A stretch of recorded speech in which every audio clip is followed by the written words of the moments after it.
para a elaboração desses 10 itens para uma vida feliz, nós nos inspiramos no trabalho aqui referido, em torno do livro O Monge que Vendeu a Sua Ferrari.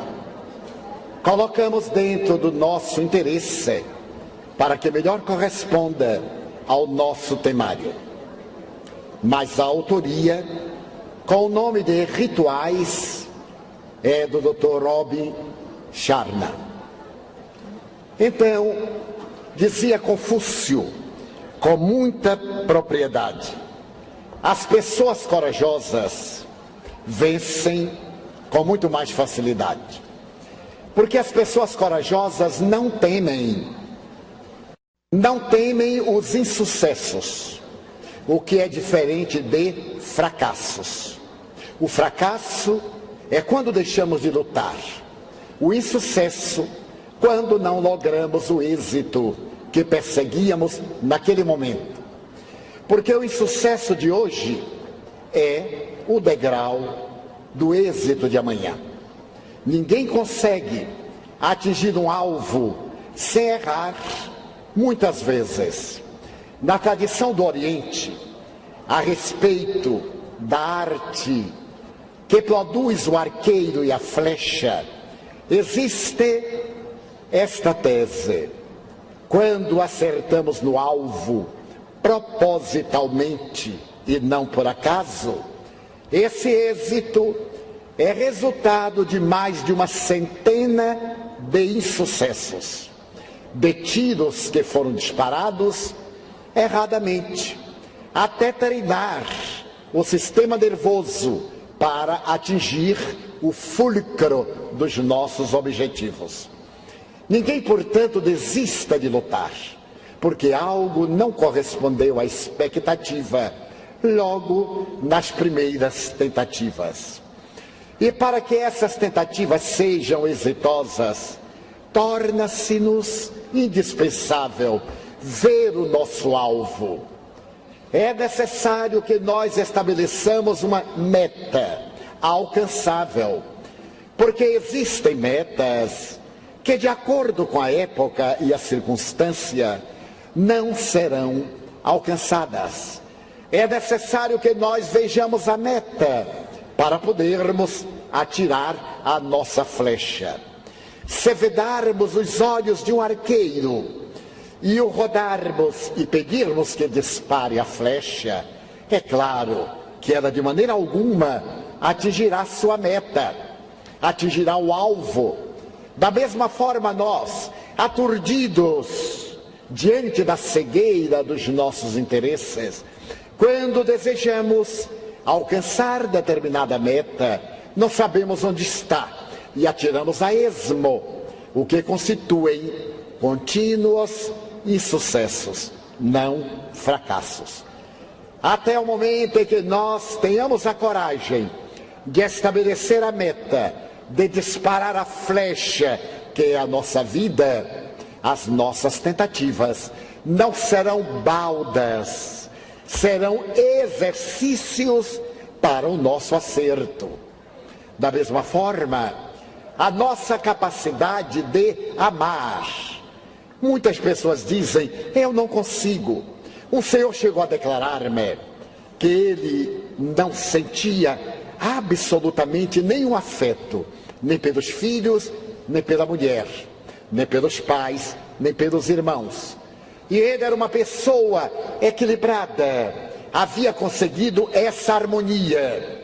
E eu lhe disse: procure um psiquiatra, porque se trata de um transtorno esquizofrênico. A perda da sensibilidade afetiva. O indivíduo normal ama e aspira por ser amado. O ideal é que ame. O amor é um bumerangue. Atire o primeiro, ele voltará.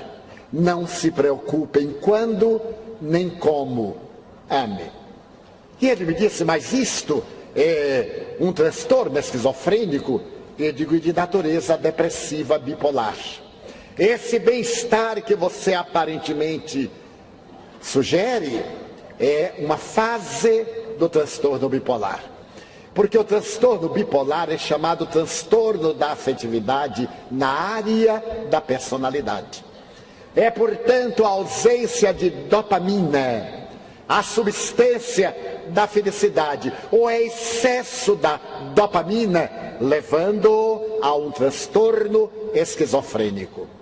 Da mesma forma que a escassez produz no indivíduo o distúrbio de Parkinson, o excesso produz o transtorno esquizofrênico.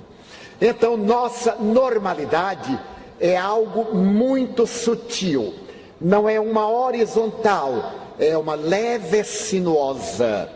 Momentos de mais alegria, de menos alegria, de bem-estar, de menos satisfação. A média aritmética das ascensões e quedas estabelecem a linha horizontal do nosso comportamento. A pessoa que está sempre de mau humor, sempre resmungando, sempre armada, achando que os outros estão fazendo a de idiota, é portadora de um complexo de inferioridade. Pensa que eu sou seu empregado para estar me mandando? Nós cristãos necessitamos de mudar a nossa escala de valores. Jesus fez-se-nos servo e estabeleceu que o maior dentre aqueles que o seguem é o que disputa a honra de ser o servo do mais insignificante. O que é que nós temos feito? A nossa prepotência, a nossa petulância, o nosso orgulho, os nossos estados paranoides levam-nos a esse prazer de ser falsamente superiores uns aos outros. E logo os nossos conflitos, os nossos complexos saltam e nós nos inimizamos. Aquele ali me subestima, este me ataca, esse pensa que eu sou empregado dele, aquele quer fazer de mim um escravo. Tudo isso são pruridos do ego. Que trabalho nós temos para trabalhar o jardim da nossa personalidade. Esse jardim da personalidade é muito bem definido pelo Dr. Léo Buscaglia como local onde nós vamos plantar o amor. É necessário, diz o Dr. Deepak Chopra, esse extraordinário endocrinologista, nascido na Índia e que é professor da Universidade do Texas, nos Estados Unidos. Esses pruridos levam-nos ao desequilíbrio no binômio mente-corpo, corpo-mente. Nessa inter-relação que vige entre o psiquismo e a fisiologia do indivíduo, entre os fenômenos fisiológicos e o comportamento emocional. Tudo nos ofende, tudo nos magoa e dizemos com segurança que somos cristãos. E alguns afirmamos, também sou espírita. No rótulo. Mudou apenas de rotulagem, mas não de conteúdo. É necessário que trabalhemos o nosso mundo interior para que ninguém de fora consiga nos afetar por dentro. Alguém de fora só nos perturba se nós deixarmos. Ai, mas eu sou tão desamado. Como é que sabe? Porque ninguém me diz que me ama. E será necessário dizer que ama? O ideal, ainda diz Léo Buscaglia, diga que ama. Diga a seu pai que ama. Diga a sua mãe. Diga a seus filhos. Não se canse de dizer às pessoas amadas do seu círculo íntimo que as ama. O Dr. Buscaglia conta algo muito especial. Numa das suas aulas de amor, ele estabeleceu, diga que ama. Quando chegar em casa, digam a seu pai, papai, olá velho, eu amo você. Experimentem, digam à sua mãe. E no dia seguinte ele fez uma avaliação. Foi um fenômeno curioso. Os rapazes diziam, cheguei em casa e disse a meu pai, olá velho, sabe que eu amo você? Claro que sei. O que é que deu em você? Que maluquice é esta? Porque estavam desacostumados. O filho chegar para o pai e dizer, papai, eu amo você, tem que ser um distúrbio. Não é. O distúrbio é não dizer. E como nos acostumamos, nós também não dizemos. E com o tempo não amamos. Criamos hábitos. O hábito do amor é uma necessidade psicológica. E essa necessidade psicológica, diz o Dr. Sherman, deve ser condicionada. Não é hoje, depois do seminário, quando chegar em casa, dizerem-se uns aos outros e aos demais, eu te amo. É durante no mínimo 21 dias, todo dia, para substituir o hábito vicioso por um hábito saudável. Então a pessoa pergunta, mas 21 dias para criar o hábito? Porque depois de criado o hábito, vai dizer a vida toda. Sem cessar, mas que seja realmente nascido do coração, que haja o sentimento. Se ainda não houver o sentimento, podemos usar alguns artifícios prosódicos e linguísticos. Ah, sabe que eu lhe quero bem? Eu gosto muito de você. Você é para mim uma pessoa simpática. Olha, eu acho você agradável.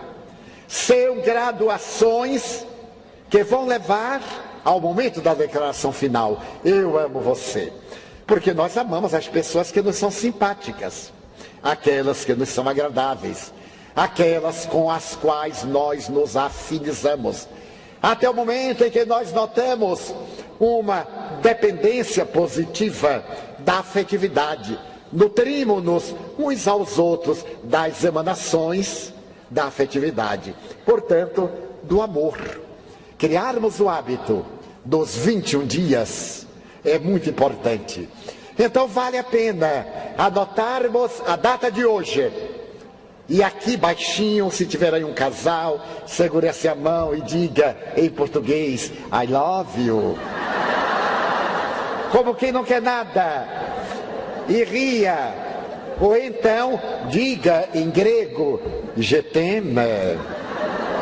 Mas diga alguma coisa, quebre, mesmo que não tenha jeito, porque há pessoas que não têm jeito, eu fico com vergonha, fecha os olhos. Porque fechando os olhos, ninguém vê, nem a pessoa vê. E se somos amigos e temos uma diferença uns para com os outros, o que aliás é uma coisa muito rara, aproveitemos o intervalo e perguntemos assim, então, você entendeu aquilo foi conosco, tá tudo bem? Tá ótimo. Graça, sabe que você é bastante simpático, agora que eu notei. E você também, é que eu tinha uma birra com você, sabe por quê? Porque me contaram uma coisa de você. No amor, nós temos que interromper a cadeia da fofoca. A fofoca, a maledicência, a calúnia, são perversos algozes do amor. Nunca dizer na ausência de uma pessoa algo que nós sentimos negativamente, porque aquilo vai chegar em forma de uma rede maléfica, venenosa. E uma coisa que podíamos dizer naturalmente e esclarecer, nós ficamos dizendo a todo mundo, menos a quem deveríamos dizer, sem briga, porque o problema é emocional. Nós só dizemos a verdade, entre aspas, quando estamos com raiva, quando queremos ofender. Isso não é verdade, é agressão. Deveremos dizer a verdade naturalmente, conversando, explicando. Dizer, por que você tomou tal atitude em referência a mim? Desculpe, não foi intencional. Mas não vamos teimar, dizer, foi intencional. Como é que eu sei que foi intenção dele? Se ele está dizendo, o indivíduo, que não foi intencional, mesmo que seja sua mentira, o problema é dele. Então nada de fora deve perturbar a nossa paz de dentro. Se nós ficamos vulneráveis, qualquer acontecimento é uma amargura, necessitamos de colo. Eu acho isso detestável. A pessoa está precisando de colo, compre uma rede. E fica na rede balançando. Um adulto que precisa de colo só cresceu fisicamente. Nós devemos ter a maturidade de digerir insucessos. de digerir coisas que não nos agradavam, porque a vida não é uma viagem ao país da fantasia, não é uma jornada mitológica que tudo termina bem, não são os antigos filmes de Hollywood, nem as telenovelas, todo mundo se casa, é aquela maravilha, me separe no dia seguinte. Então nós temos que ter maturidade psicológica. Se algo não aconteceu bem, não pode ser por minha causa, não é contra mim. Se determinada situação foi tomada, por que tem que ser contra mim? É muita presunção. Achar que tudo é contra mim. Eu sou tão importante que aqui, por exemplo, se cai uma goteira, tá vendo? Foi porque foi meu seminário e não porque o telhado estava quebrado. É ser muito presunçoso. Vamos acabar com a infantilidade emocional. Já é tempo. Adquirir uma segurança. É a segurança de quem age, de quem pensa e de quem fala corretamente, como preconizava Siddhartha Gautama Buda. Se eu falo bem, no sentido de dignamente do meu próximo, das coisas positivas, se eu ajo com correção, é claro que eu não posso temer a opinião alheia, porque ela não se justifica e não me afeta. Então o indivíduo inimizou-se comigo, o problema é desse indivíduo. Chico Xavier, certa feita, conversando com um grupo de amigos muito queridos, na cozinha da antiga comunhão espírita de Uberaba, entreteceu considerações genéricas a respeito de determinadas condutas. E terminou o assunto ali, no meio dos amigos, na maior intimidade. Nos dias sucessivos, ele deu-se conta que um daqueles amigos deixou de frequentar as reuniões. Ele atribuiu que fosse doença, procurou informar-se, talvez uma viagem, e constatou que nenhuma coisa nem a outra. Depois de um período bastante largo, ele deu-se conta que aquele amigo não estava vindo mais. Então começou a conjecturar: será que foi aquela conversa que eu tive, não intencional e não dirigida a pessoa alguma? E fez um conflito, porque o seu objetivo era esclarecer uma situação deplorável, mas que não dizia respeito a nenhuma das pessoas ali presentes. Ele ficou inquieto. Então, na primeira oportunidade que o mentor Emmanuel apareceu-lhe, ele apresentou essa dificuldade. Meu irmão, que faço? Noto que fulano não mais voltou e sinto-lhe a irradiação mental negativa contra mim. O que deverei fazer? Procure-o e justifique-se. Se você acha que porventura magoou-o, procure-o e peça-lhe desculpas. Embora Chico Xavier não houvesse feito isso propositalmente, resolveu ir à fonte. E claro, marcou uma entrevista. Foi à casa da pessoa, que o recebeu de maneira gélida, socialmente fria. Mandou-o entrar à sala e não mandou sentar. Então Chico voltou-se para o amigo e disse: noto a sua ausência em nossa casa e associo àquele diálogo, àquela conversa, aliás, que tivemos na cozinha. Eu quero lhe dizer que de forma alguma eu estava dirigindo qualquer ofensa ou indireta a quem quer que fosse, menos a você. Mas se por acaso isso sensibilizou negativamente, eu aqui estou para pedir-lhe desculpas. Desculpe-me, melhor dizendo, perdoe-me, pois eu não tive a intenção de o magoar. A pessoa permaneceu impassível. Chico ficou constrangido e deu por encerrada a visita.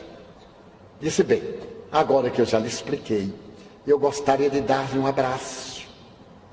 E a pessoa permaneceu imóvel. Chico deu-lhe um abraço, algo desajustadamente. E quando terminou, disse: até logo.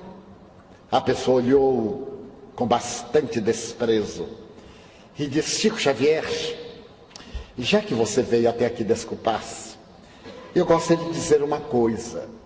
Ou você é realmente muito humilde, ou você é um grande hipócrita.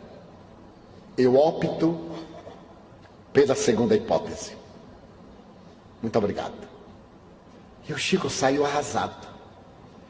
Daquele estado de ser ofendido, humilhado, chamado de hipócrita, porque foi leal, ele chegou triste.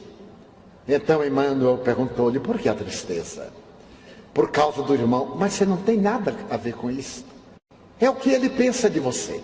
E você não pode mudar o pensamento de ninguém. Você é hipócrita? Não, senhor. Então vamos trabalhar.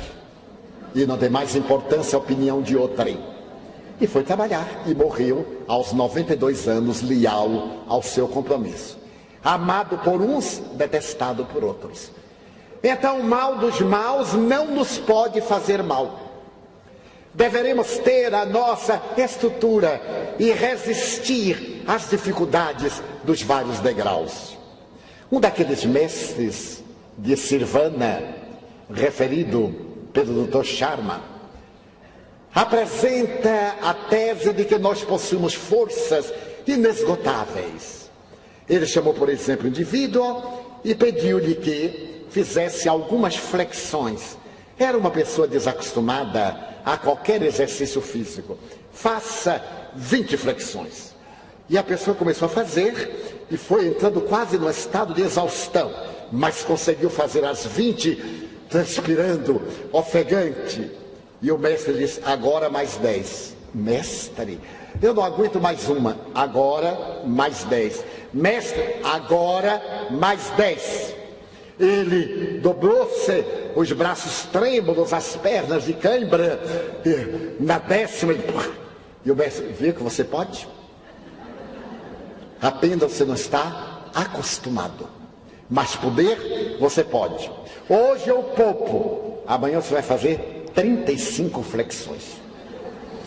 E claro, como ele se tornaria um atleta, se o mestre fosse compadecer-se do seu hábito da ociosidade orgânica. Então, nos nossos hábitos emocionais, faz-se-nos necessária a mudança de atitude, criando outros hábitos saudáveis. Então, o Dr. Chapman estabelece 10 técnicas para uma vida feliz. Está dentro da pasta dos senhores. Por favor, retirem, porque nós vamos examiná-los, entretecendo considerações. Ele chama rituais. A palavra é indiferente. Eu optei por técnicas. Em nossa vida diária, atribulada, necessitamos de determinadas técnicas para termos uma existência feliz ou para desfrutarmos de bem-estar. E a primeira técnica é a seguinte: a técnica da solidão. Pode parecer estranha. A técnica da solidão é a busca de um momento de paz. O dia tem 24 horas. É indispensável que nós reservemos alguns momentos para a paz interior. A semana tem 168 horas. Não é possível que numa semana não possamos tirar 2 horas durante a semana toda para realizarmos a nossa atividade de paz. E para que essa paz seja possível, é indispensável que nós aprendamos o hábito do silêncio. O silêncio físico, o silêncio mental. Há muita gente calada, com a mente exacerbada, brigas mentais, duelos. A pessoa está assim calada, está dizendo, olha ele me olhando. Ele está pensando que eu não estou vendo, mas ele vai ver. Vou odiá-lo o resto da vida. Olha, ele acaba de sorrir, foi contra mim. Aí está o tormento. Silêncio mental. Já contei algures, e não é demasiado repetir. Um amigo nosso que frequentava a Mansão do Caminho desencarnou e a família ficou aturdida. Desejava notícias, e eu não as tinha para dar. Às vezes as pessoas querem que a gente minta para agradar. Ah, está ótimo, acaba de entrar no reino dos céus com os anjos tocando trombeta. Não é assim não, não entra rapidamente não. Jesus demorou pelo menos 3 dias para aparecer e ficou aqui conosco mais de 50, para depois ir para o reino da plenitude. Agora imagine nós que saímos da furna, vamos demorar um pouquinho. Então eu fiquei constrangido, e disse, eu não tenho notícias, mas tenho certeza de que está muito bem pela vida que a pessoa mantinha. Durante uma semana houve esta pressão e esse constrangimento. Ao fim de uma semana, o Espírito Joana de Ângeles disse-me, deite-se hoje mais cedo, às 23 horas. Faça uma alimentação frugal à tarde e nada mais. Porque nós hoje iremos participar do momento em que nosso querido irmão será despertado. E vamos levá-lo para que assista ao despertar de um companheiro querido. Há, porém, uma condição, que você faça silêncio. Eu fiquei tão ofendido. Como era que meu guia espiritual pedia para eu fazer silêncio, como se eu fosse uma pessoa de balbúrdia, de desequilíbrio, eu que quase não falo nada, coitado. Então eu digo, não é possível que a veneranda amiga não me conheça. Fiquei com esse ressentimento interior. Às 23 horas eu deitei-me. Ela me aplicou um passe, desdobrou-me do corpo físico e levou-me a uma região próxima da terra de indescritível beleza. O de que me recordo é que era uma região muito verde, em que havia uma claridade sem um astro que projetasse a luminosidade. E havia muitas construções, por falta de outra palavra, em que transitavam pessoas e pareciam habitar. Entre essas, destacava-se um grande hexágono, feito de uma substância transparente, como se fosse um cristal muito transparente. E ela disse, nosso amigo foi recebido naquela clínica dedicada ao despertar dos espíritos amigos. Eu podia ver do lado de fora o movimento, mas quando chegamos, adentramos-nos e fomos pelos diversos lados, onde estavam as várias clínicas, as várias enfermarias, e numa delas eu vi meu amigo. Havia uma senhora sentada à cama, com ele no regaço, a parte do tórax. E quando eu vi, eu tive uma emoção, e ele tremeu. Quando ele tremeu, Joana de Ângeles me disse, silêncio mental. Eu havia disparado uma onda, e ele captou a onda. E então ela me disse, o verdadeiro discípulo da verdade, segundo Buda, é aquele que vê sem emoção, que analisa sem emoção, ama. E o amor não tem alternâncias. Acercamo-nos. Aquela senhora era a sua genitora. Ela acarinhou-lhe a cabeça, ele despertou, como qualquer pessoa no sono fisiológico, suavemente, e quando a viu, ele exclamou, mamãe. Ela disse, seja bem-vindo, meu filho. Mamãe, você já morreu. Já, meu filho, e você também. Só que a morte não existe. Mamãe, é assim. Você pegou o veículo da morte e aportou na vida. Estamos vivos. E minha mulher, meus filhos, com saudades. Chorando, com saudades. É natural. Mas dentro de alguns dias nós iremos visitá-los. E você irá consolá-los. Esteja tranquilo. Ele comoveu-se, olhou em volta e estávamos de pé, Joana de Ângeles e eu. Ele, quando me viu, disse, Divaldo, você aqui? Ele disse, mas que alegria. E você já morreu? Eu disse, ainda não. Bem rápido. E que faz aqui? Vim visitá-lo, trazido para acompanhar o seu despertar, a fim de levar as suas notícias à família. E ele de imediato, diga que estou muito bem. O amor esqueceu-se da surpresa, das sensações novas, da lei da gravidade sobre o espírito pelo espírito. Diga que estou muito bem, porque o amor não preocupa, o amor liberta. Então, nós necessitamos do silêncio mental, diariamente. Procuremos um lugar ideal, pode ser a nossa cama, uma saleta, o jardim, uma praia, um lugar qualquer. Procuremos e façamos silêncio interior. Sejamos nós por alguns momentos. Desenvolvamos os nossos sentimentos. Reflexionemos em torno da nossa vida. Porque nós chegamos a um estágio que não temos tempo mental. Não somos capazes de deter a mente numa leitura, em uma prece, porque estamos bombardeados pelos nossos pensamentos. Nós temos 90 mil pensamentos por dia, segundo estatísticas psicológicas. Torna-se necessário que tenhamos menos pensamentos, porém de qualidade. Qualificação de pensamentos. Quanta coisa fútil, inútil, perturbadora passa pela nossa mente como relâmpago, e nós vamos pescando aqueles que são mais compatíveis com o nosso temperamento. Conflitivo, ansioso, confiante, gentil. Então, a solidão é necessária. Ideal que seja a mesma hora para criar o hábito. Será um hábito novo. Vamos ter um pouco de dificuldade, mas se não se começa, nunca consegue-se fazer qualquer coisa.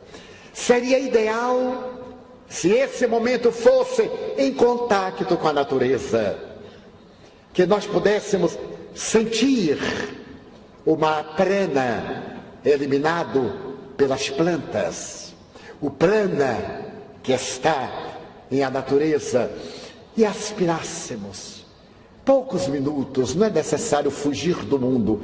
O solidão aqui não é sair do mundo, é buscar-se, procurar a sua identidade, porque nós somos tão bombardeados por personalidades que perdemos a nossa identidade, a ponto de não sabermos. Eu não sei o que é que eu quero da vida, eu não sei por que estou nisso, eu não sei. Procure saber.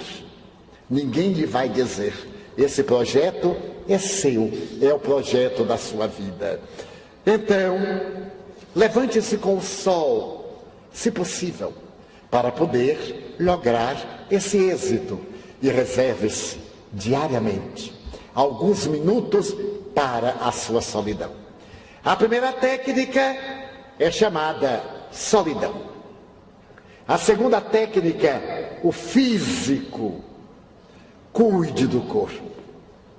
Essa humildade de desprezar o corpo é conflito de personalidade.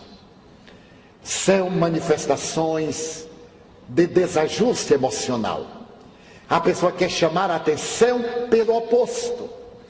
Então não é o fato de eu estar mal vestido, descuidado, não higienizado, que eu serei humilde. Eu serei imundo. Jesus tinha vestes que resplandeciam, e no entanto é o protótipo da humildade terrestre. É necessário que evitemos os excessos, as dependências na futilidade, mas que cuidemos do nosso físico, cuidemos do corpo, que façamos exercícios. Há pessoa que só faz exercício com a boca. Então são afiados na arte de mastigar e na arte de falar mal do próximo, porque a língua está dentro da boca. Então vamos fazer exercícios físicos. Yoga. Façamos exercício de yoga. Pequenas caminhadas, atividades. Se nós temos atividades no computador, levantemos de vez em quando, movimentemos a máquina. A máquina foi feita para ser movimentada. Todo músculo que não é exercitado torna-se deficitário. Ele perde a sua agilidade, a sua flexibilidade, a sua destreza e naturalmente entorpece-se. Daí, a técnica de cuidar do físico é essencial. Respiração. Como respiramos mal? Nós respiramos como se o oxigênio da terra fosse acabar-se. Ai, deixa eu respirar logo antes que acabe. Então respiramos ofegantes, porque nossa vida é ansiosa. A técnica manda colocarmos as mãos com os dedos cruzados no estômago, para nós vermos se está havendo a movimentação do plexo solar. Pela respiração, aspire, retenha, expire, movimente os músculos do aparelho respiratório. A respiração é de fundamental importância em nossa vida. A terceira técnica é a alimentação viva. A alimentação viva, a maioria de nós vive da alimentação morta. O Dr. Robin narra a história desse executivo, dizendo que ele vivia de batatas fritas, de bifes, de sanduíches, de toda essa parafernália dos fast food americanos. E, consequentemente, ele engordou de uma forma doentia. Não era uma aparência saudável, era uma aparência obesa. E através dos exercícios físicos, da alimentação saudável, ele mudou o comportamento fisiológico e o emocional. Porque a alimentação das carnes vermelhas, a ingestão de muita toxina, termina por afetar o nosso sistema orgânico e nós desequilibramos. Desequilibramos e, claro, nesse desequilíbrio nós enfermamos. Então, a alimentação viva, lacto-ovo, vegetariana, macrobiótica. E se nós optamos pelas carnes, as carnes brancas, e se pudermos comer a carne vermelha, não como uma dependência, mas como um contributo alimentar, para que isso nos torne pessoas mais saudáveis. Um amigo um dia me disse: mas Divaldo, você acha que matinho vai sustentar a gente? São os matinhos que nutrem os elefantes e os macacos. E o macaco que só come matinho é 30 vezes mais forte do que um homem. Ele tem mais força do que qualquer campeão de peso, 30 vezes mais, segundo os estudiosos. E não é necessário falar a respeito do paquiderma, cujo corpinho é nutrido com vegetais. Daí a alimentação com vivos é excelente. Tente por um mês. As pessoas dizemos: meu Deus, eu posso tentar assim um dia, 2. E então começa dia 2, não emagreci nada, até engordei. Inchou. Tente por um mês. Crie o hábito para você poder observar agora o quarto item para uma vida feliz. O quarto item é o conhecimento abundante. Esse conhecimento abundante não é fazer cultura, porque tem os empaturrados do intelecto e vazios do sentimento. Aqueles que veem o argueiro no olho do próximo e não descobrem a trave que lhes obnubila a visão. Aqui se refere o Dr. Charna ao conhecimento de si próprio, o conhecimento abundante, a viagem de natureza interior. Por exemplo, descubra na sua vida as prioridades. O que é prioritário? E comece pelo que é de prioridade. Nós gastamos um tempo enorme nas coisas secundárias. Gastamos muito tempo em arrumar papéis, Gastamos muito tempo em arrumar coisas que se vão desarrumar. E as prioritárias ficam para depois. Leia. Leia sempre. Enriqueça a sua alma. Não é ler muito. Há pessoas que estão lendo 10 livros de uma vez. Baralha todos e não sabe qual foi que leu. Leia um livro bem. Se for bom, releia. Não é a quantidade de livros que se lê, é a aplicação do conteúdo do bom livro que se lê. Leia-o outra vez, estude-o. Quando o Espírito Viana de Carvalho mandou-me ler o Livro dos Espíritos, eu achei-o tão indigesto. Um livro de mais de 400 páginas, que não tinha uma figura. Eu era fã do guri, o gibi, o Globo Juvenil, o Príncipe Submarino, Namor. Deve ter alguém aqui do meu tempo, não é possível. Quando eu li aquele livro, que não tinha uma figura, nem um risco fora do lugar, eu digo, meu Deus, se eu ler esse livro eu morro de congestão cerebral. Então comecei a ler, e logo me deparo com uma palavra terrível, prolegômenos. Eu disse, o que será que significa esta palavra? E quando o Espírito me apareceu, eu disse, meu irmão, aqui no livro tem a palavra prolegômeno, aliás, no plural. O que são prolegômenos? Ele disse, Divaldo, compre um dicionário. Você não vai aprender a língua portuguesa através de mim, mas pesquisando, compre um dicionário. Ele era muito gentil. Mas eu era funcionário público, e o salário dava para sobreviver. Eu então cancelei a merenda das 15h30 e comprei o dicionário 2 ou 3 meses depois. Cheguei em casa de dicionário em punho, peguei o Livro dos Espíritos, coloquei e abri. No dicionário não tinha a palavra prolegômenos. Eu disse, mas não é possível. Novamente apareceu Viana de Carvalho e disse, meu irmão, não tem a palavra. Divaldo, haja com inteligência. Primeiro, olhe se tem a palavra e compre o dicionário depois.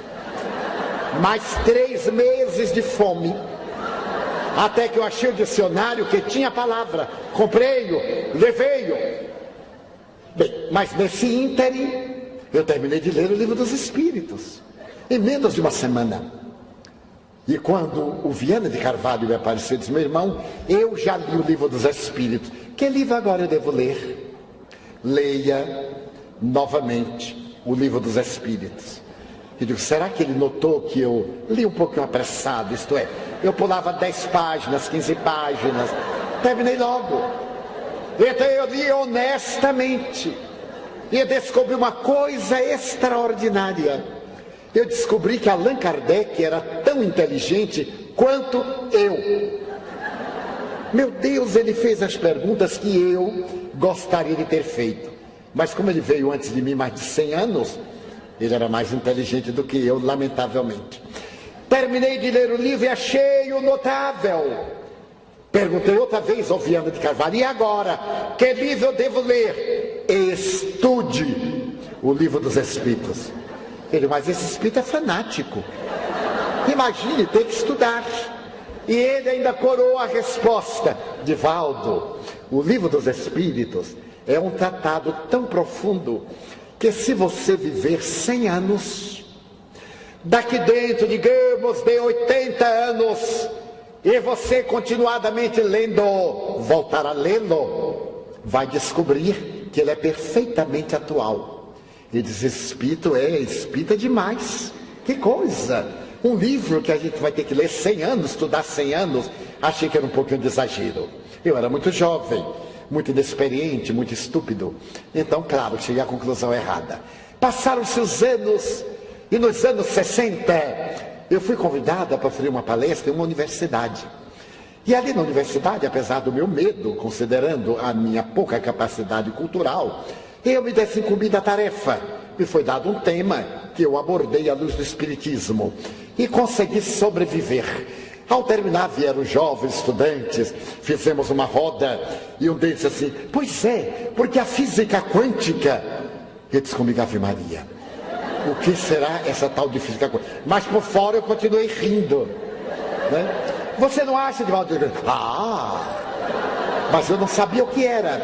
Porque num campo de vácuo, eu digo, Jesus, então as bactérias não se multiplicam. Não é, Divaldo? Era tudo que eu podia fazer. E o rapaz falou dessas coisas de física quântica.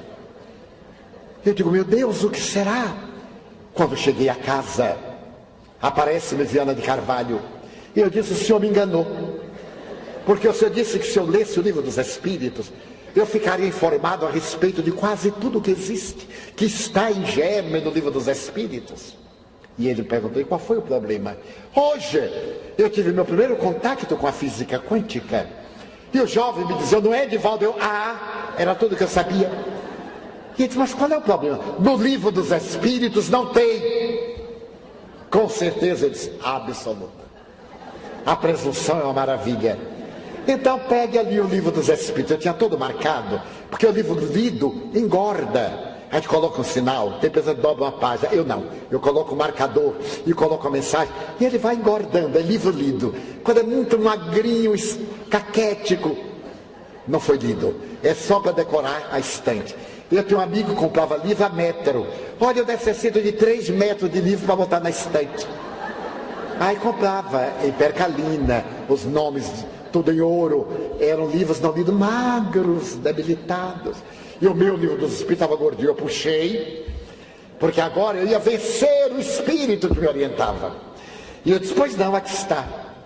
Olhe a resposta da questão 540. Eu me lembrei. Então lá diz assim, tudo se encadeia em a natureza, desde o átomo primitivo até o arcanjo.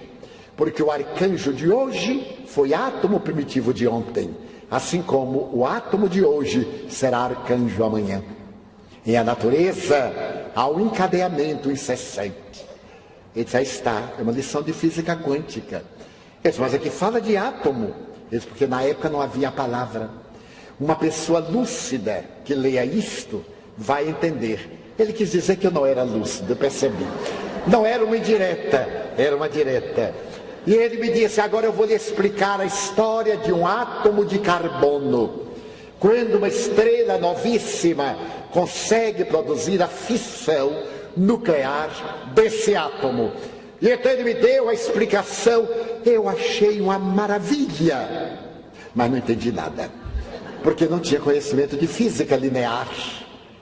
Daí nós deveremos ler mais de uma vez a mesma obra, ler autores nobres, ler biografias, como a biografia de Benjamin Franklin. Ele tinha por hábito, diariamente, ele fazia uma revisão dos seus atos e anotava-os. E quando ele se deparava com uma situação que não fora feliz, no dia imediato ele reabilitava-se. Notem que curioso, é o que diz Santo Agostinho, em O Livro dos Espíritos, nos comentários à questão 919, que se refere ao conhece-te a ti mesmo. Então, o conhecimento abundante é esse conhecimento que nós deveremos ter regularmente a nosso respeito. Então, esse conhecimento abundante é de alta significação para a nossa vida, porque nos enseja uma compensação emocional. Nesse autoconhecimento, nós vamos notar a necessidade também de viver com alegria. Sabe, os senhores, quantas vezes uma criança ri por dia? Segundo os psicólogos infantis, 300 vezes. E um adulto, 13 vezes. Porque o adulto está sempre armado, a criança está desarmada. Tudo lhe provoca humor, tudo é agradável, tudo é encantador. O adulto é pessimista, é carrancudo, já está com as suas ideias estabelecidas. Então, como resultado, ele ri menos, é menos feliz. Ama menos, é menos feliz. Então, o próximo item é o da reflexão. A reflexão é essa interiorização, é a contemplação íntima, é o autodescobrimento, é o perguntar-se quem sou, por que estou aqui. E isso só podemos fazer naquele momento de solidão, naquele momento nosso, naquele momento em que a meditação leva-nos à reflexão. Então nós vamos estabelecer as metas, as nossas prioridades. O que é que é importante? Nós damos tanto valor a coisas insignificantes. Atormentamo-nos com as picuinhas da vida e deixemos de ser felizes com todas as respostas da vida. Quão pouco sol nós tomamos. Esse sol que é tão importante para as vitaminas orgânicas, para a fixação delas em nosso organismo. Eu não tenho tempo. Não tem, vai morrer antes. Porque não tem tempo, e quem não tem tempo morre antes do tempo. Procure um pouco de sol, um pouco de ar. Vale a pena esse esforço. O Dr. Deepak Chopra, diagnosticando um paciente com uma problemática cardiológica, disse-lhe: o senhor tem que parar. Ele disse: mas eu não posso. Mas então o senhor vai morrer. Mas eu não posso morrer agora. E morreu 10 dias depois.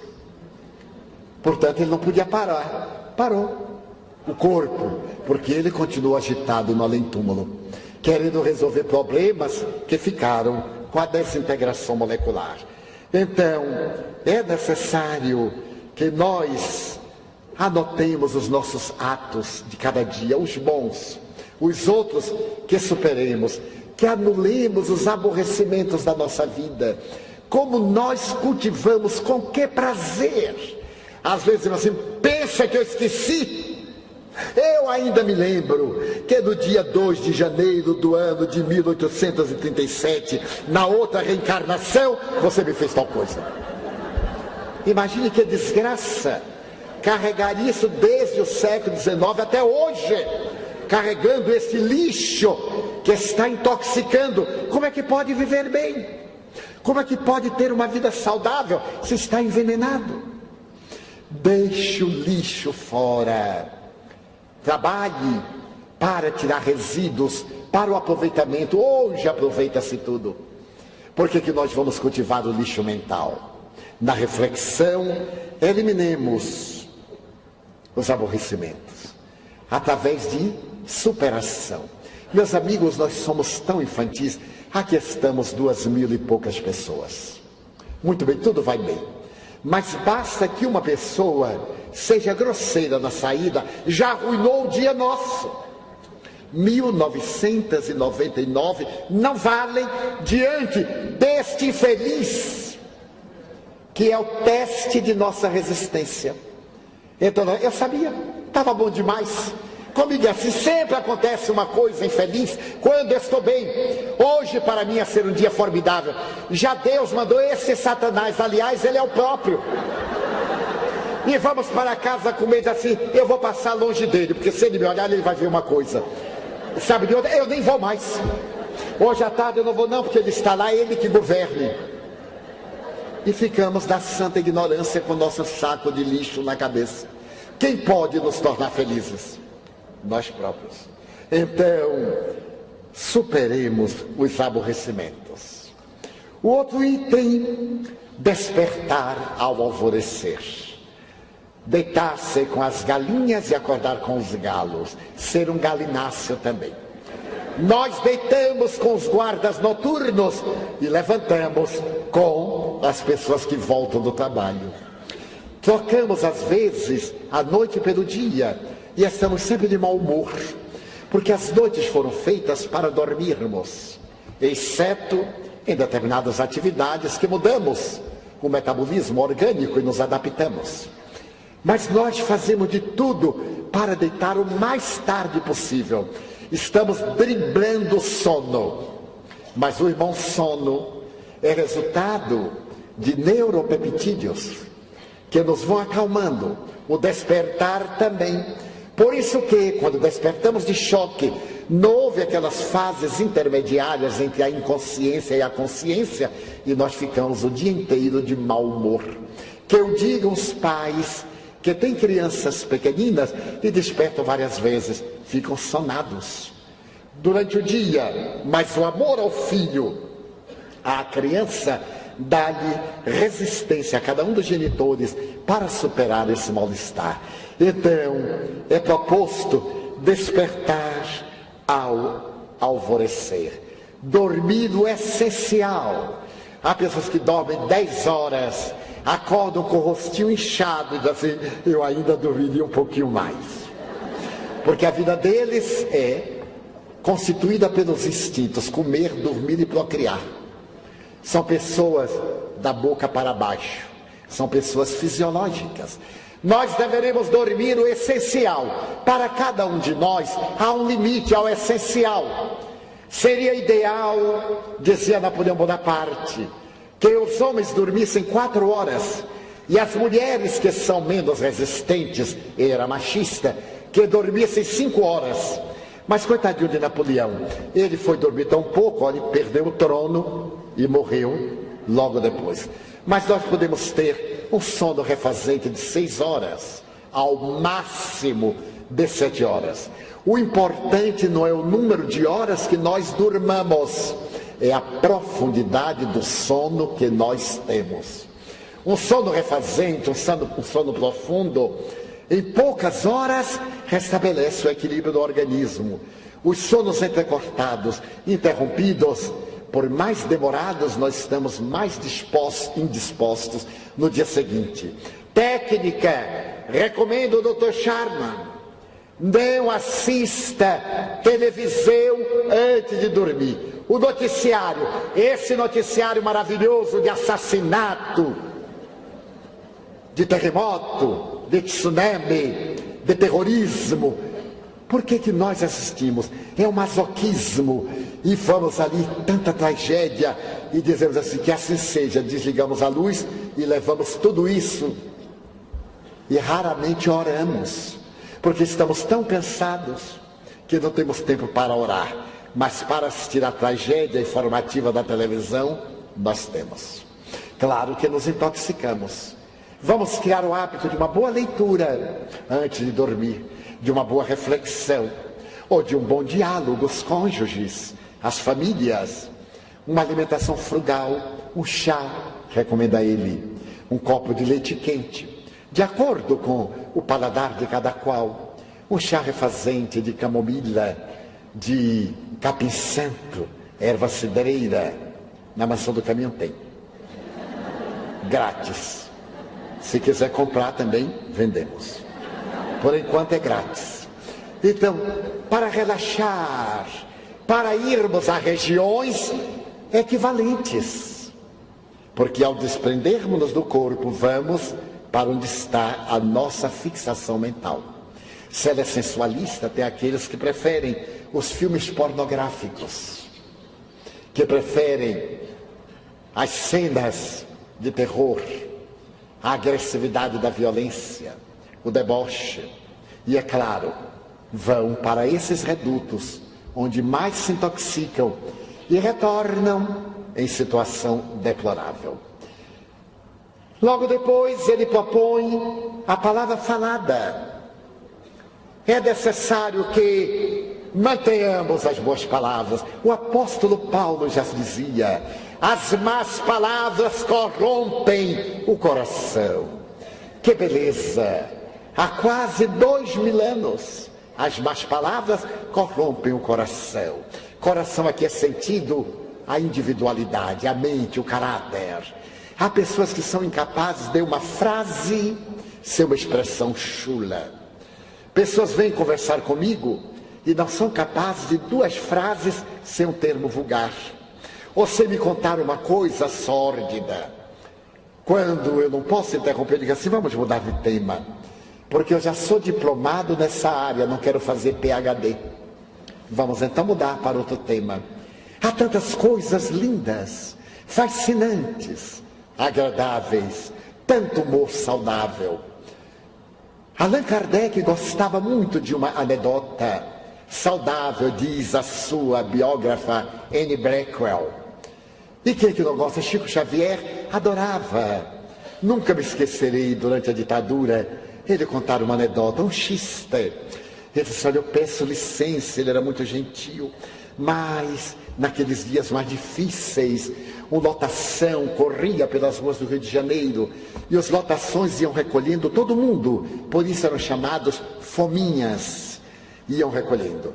E quando estava muito lotado, porque eles estão à frente e nunca querem para trás, o chofer deu um freio de arrumação, deu aquele freio, os passageiros recuaram. Então um deles chegou ao chofer e disse: olha, eu sou... E ficou assim, o chofer ficou assustado. Eu sou contra-almirante. O chofer disse: eu sou contra soldado, eu sou contra sargento, eu sou contra todo mundo. Então, olha aí o humor. Alguém me contou com um grande sabor, não muito, que um sacerdote era muito intolerante, detestava os semitas. E certo dia na missa, ele notou que havia muitos hebreus, e ele gritou no sermão: fora, saiam da casa de Deus os judeus, para fora todo mundo já. Então as pessoas levantaram constrangidas, começaram a sair. E quando saíram do público, houve um momento de estupor, quando Jesus no altar disse para Maria Santíssima: mamãe, vamos embora que o homem hoje está de mau humor. Porque os dois eram judeus também, né? Não esqueçamos. Então, agora por que tomar de algo tão jovial e colocar a nossa manifestação de vulgaridade? A pimenta, a maldade, a vulgaridade corrompem-nos. Daí, se nós criarmos mantras, quando dizemos isto, os puritanos dizem: mas mantras? No Espiritismo não tem mantra. Será que não tem? Pai nosso que estás nos céus é um mantra. A palavra mantra é de origem indiana. Então, man significa mente, e tra significa imediatamente algo que vai completar esta grandiosidade. O tra é verdade, é palavra da mente, verdade da mente. Então nós temos na Igreja Católica as jaculatórias: o Senhor é meu pastor, nada me faltará. Toda doutrina religiosa tem o seu mantra.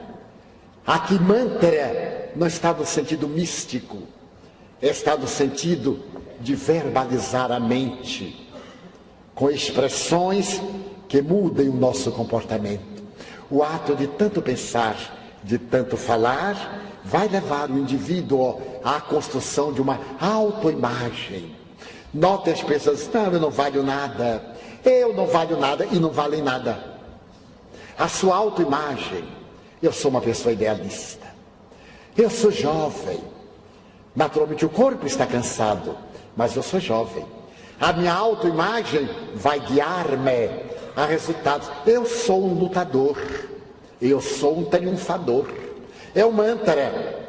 Cultive a boa ideia: eu sou saudável e estou com uma doença. Você é e se encontra com, liberta-se e permanece no seu estado perfeitamente saudável. Então, diz o doutor Charman, caráter harmonioso. Mantenha o seu caráter harmonioso. Esforce-se para poder ter uma vida saudável. Estabeleça hábitos. Fomente compromissos. Crie novos costumes. O hábito de ter um caráter harmonioso e coloque nele os ingredientes do amor, da compaixão, da solidariedade. Coloque como fatores preponderantes para o seu caráter, não as qualidades negativas. Eu sou ruim, eu sou mau mesmo, eu me esforço. em que isso lhe faz bem.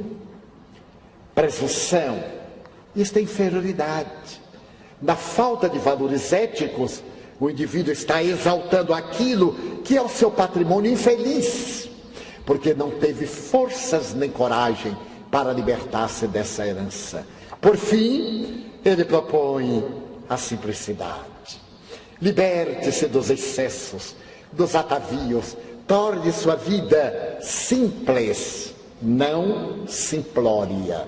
Ganhe dinheiro, trabalhe, lute por uma posição social, procure desfrutar de uma situação relevante no meio da sociedade, viva os padrões, mas não se escraviza a essas superficialidades. Não se deixe dominar pelas coisas secundárias. Isto é fundamental para o amor. Certo dia, um jovem foi visitar um grande místico no Egito. Era um jovem americano, vinculado a todas essas estruturas da tecnologia do seu país. E quando chegou à casa do sábio, encontrou em postura de lótus no meio da sala, sob um pequeno tapete gasto. O jovem ficou surpreso. Ele havia elegido aquele homem como seu mestre, meditava nos Estados Unidos e chega à sua casa e ela está vazia. Então o jovem pergunta assim: mestre, aonde estão os seus móveis? Ele perguntou, por sua vez, ao jovem: e os seus? Não, eu não tenho, eu estou de passagem. E o sábio disse: eu também. Estava de passagem. Então ele não tinha necessidade de tanta quinquilharia a que nós nos apegamos. Tiramos a paz do nosso filho porque ele mexeu no bibelô da mesa. Damos uma surra porque ele quebrou um prato. Era o prato da vovó, do vovô. E então nós ficamos apegados a essas coisas. Para concluir, um príncipe chinês tinha uma coleção de 12 pratos de porcelana da dinastia Ming. Eram preciosíssimos. E havia um empregado que cuidava exclusivamente desses pratos. Certo dia, enquanto limpava-os, um deles caiu e rompeu-se. O príncipe, tomado de cólera, decretou-lhe a pena capital. Ele deveria morrer por causa do seu descuido. Então correram as notícias e o sábio, idoso, apareceu, propondo regularizar a situação deplorável. Ele poderia restabelecer a paz do príncipe e salvar a vida daquele servo. Então foi recebido em palácio, na sala do trono. Ele pediu que colocasse uma mesa com uma toalha rendada e os 11 pratos e aquele restante, os cacos do prato quebrado. Então foi um verdadeiro ritual. O príncipe olhava, o servo condenado à morte tremia. O sábio acercou-se da mesa, pegou a toalha gentilmente e, de um gesto inesperado, atirou todos os pratos no chão, que se arrebentaram. O príncipe palideceu, a corte fremiu de angústia. E o sábio disse: pode matar-me. Eu acabo de salvar 11 vidas. Porque num reino em que um prato vale mais do que uma vida, eu tenho vergonha de viver.